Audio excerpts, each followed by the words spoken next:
Okay, so how's everybody doing?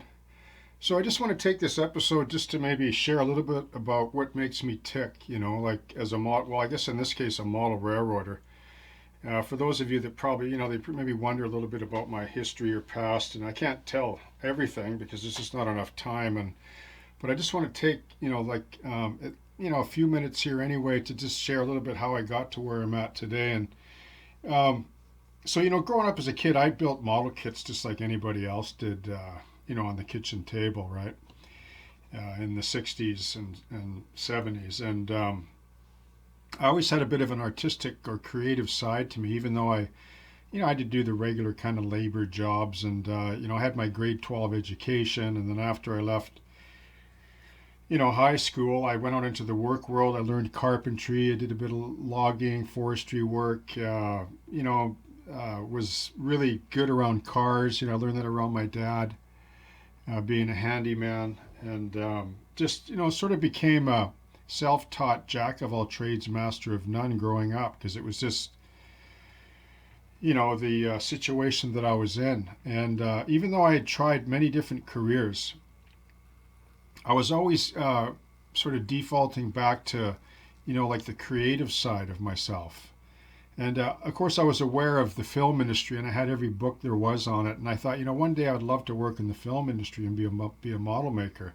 And it wasn't until about in the 90s, which is really the sort of last decade of the golden age of the sort of traditional model maker before CGI took over.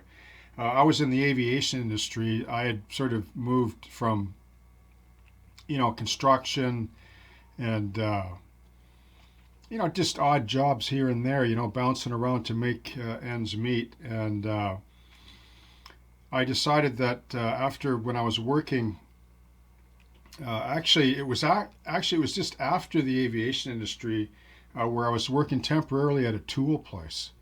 And there was this painter that used to come in there to get his compressor fixed, and I'd sell him tools and so on.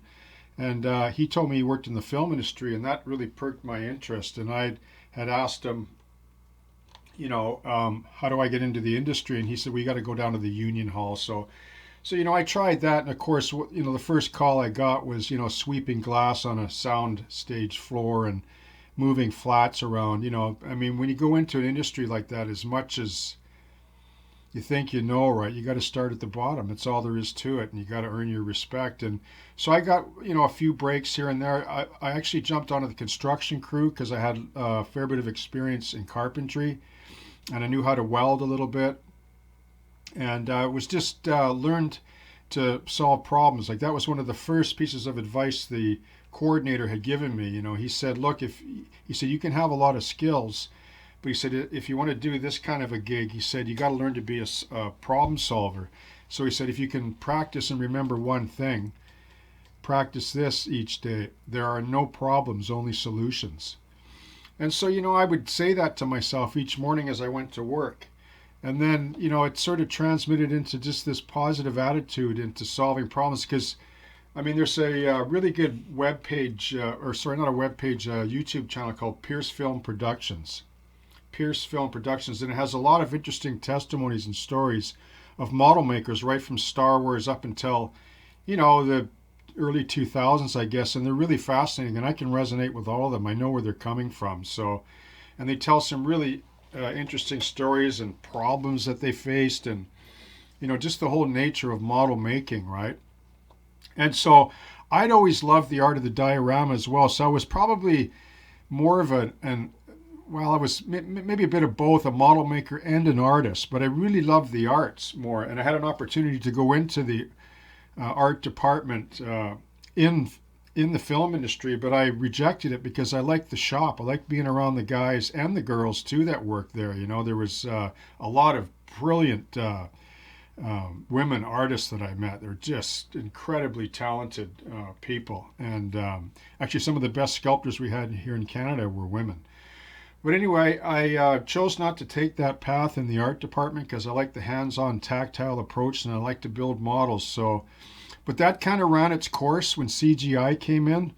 It sort of spelled the end for the model maker, at least for the majority of them, because there was a lot of people that were pulled into the industry that never stayed or just would help do a lot of the filler work, but they weren't actually, leading a show or considered a top model maker like some of us were. And I knew, the writing was on the wall that I had to get out of the industry. Like in the late 90s, I said, I got to get out of here and I can do some stuff on my own, which I did. But I always was doing the miniature thing on the side, like always, making models, like scratch building things, because they would be like these one-offs that nobody else had. And of course, I was doing lots of little gigs on the side, like in the model railway world as well, like for clients, like custom painting, building layouts, stuff like that. And so eventually I knew that I could fall back on that because I had the passion. Even though people said, oh, you'll never make a living at that, like you can't build dioramas and make money. And I did. I found a few clients that were very wealthy and they decided to be a collector of most of my work. And I did a little bit of work for a few years in a museum.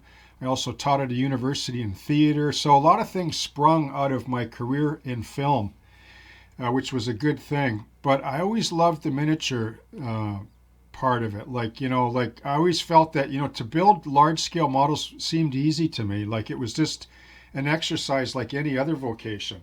But it was building smaller scale to look real was the real ultimate challenge for me. And that's kind of why I chose HO scale, even though I did quite a bit of modeling in O scale, and I think it's a fantastic scale. I think all the scales are great, but I felt that HO scale would be the one that would challenge me the most and allow me to see my vision in the size of footprint that I've chosen here with River Road. So you'll notice then, just in closing, that I tend to stray away from the sort of traditional model railroad practice.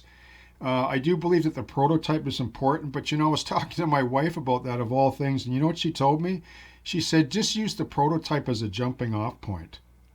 Like that's quite a statement coming from somebody that doesn't really know anything about model railroading, but teaches art, right?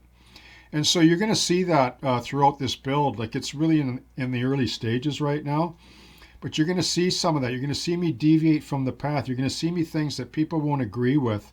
But at the end of the day, like I really don't care, I mean, I do. I care what people say, like I care what they bring to the channel, and I appreciate all of it and I read it all.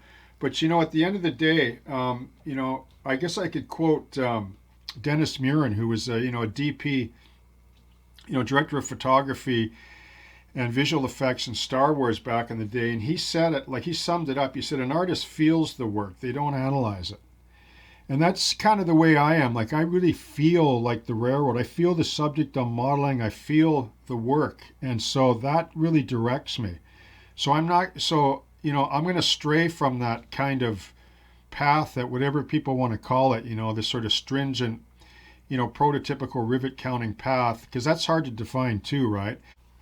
And at the end of the day, it's really just a piece of art for me. So just like that's just so that and like that's what drives me. And I've always had a passion for the arts, and I love miniatures, and I've always loved model trains because model trains are something that everybody loves, right? Like it's just the perfect medium to practice whatever it is you like to do best, whether it's electronics, scenery, building your favorite custom locomotive, weathering, just on and on it goes, right? It's just a beautiful multi-mixed media to express yourself as a craftsman or an artist, right? So you can always fall back on the craftsman part when you stray from the artistic part and vice versa. So that's why I love it so much. And that's why I'm having so much fun with it. And that's why I like to share it with you. So thanks for tuning in. Thanks for subscribing. And I hope you gained something from the channel.